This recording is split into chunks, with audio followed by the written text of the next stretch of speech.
试试看。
伸进去，直接塞里面面包。啊，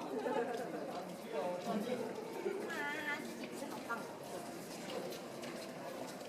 因为小龙好羡慕我，因为小龙不能吃面包，小龙不能吃。小龙不能羡慕也是。好可爱哦！好可爱！现在看可以近距离这样平视看他吃面包，还要写写真，好可爱哦！好可怜哦。家里这样。